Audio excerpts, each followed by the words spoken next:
RHDP, Alassane Ouattara recadre Amadou Gon Coulibaly et Amon Tano sur sa succession.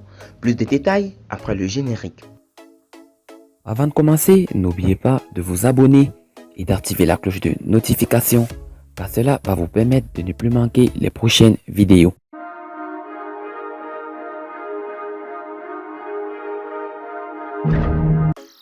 La succession du président Alassane Ouattara à la tête de l'État de Côte d'Ivoire est un sujet de plus en plus débattu au sein de la majorité présidentielle RHDP. Alassane Ouattara appelle ses ministres à la solidarité pour assurer le succès de l'action gouvernementale. Au sein du RHDP, la velléité des candidatures pour succéder au président Alassane Ouattara cette année 2020 font rage. À côté du premier ministre Amadou Gon Coulibaly, dont on dit qu'il serait le choix du chef de l'État sortant, se prépare un Marcel Amon Tano, ministre des Affaires étrangères de plus en plus présent dans les médias et sur les réseaux sociaux.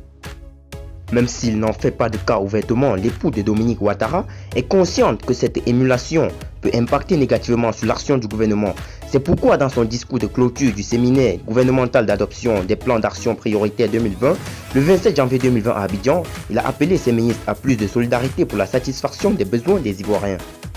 Il faut qu'il y ait de la solidarité dans l'équipe, il ne faut pas que les intérêts des uns et des autres puissent primer sur le bien-être de la population, a-t-il exhorté.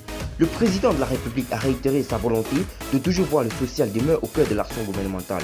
Il a de ce fait salué les efforts qui sont réalisés au quotidien pour l'amélioration des conditions de vie et des populations, notamment dans l'intensification des programmes de construction des infrastructures structurantes et sociales de base, le traitement des diligences liées à la mise en œuvre de la couverture maladie universelle. Le succès de l'action gouvernementale reposera sur la solidarité et la synergie de l'équipe gouvernementale. La contribution de chacun d'entre nous doit aller vers la satisfaction des besoins des Ivoiriens, a indiqué Alassane Ouattara. Comme le rapporte le CICG, le chef de l'État a aussi évoqué la lutte contre la vie chère, l'élargissement des bénéficiaires du projet filet socio-productif à 150 000 familles vulnérables.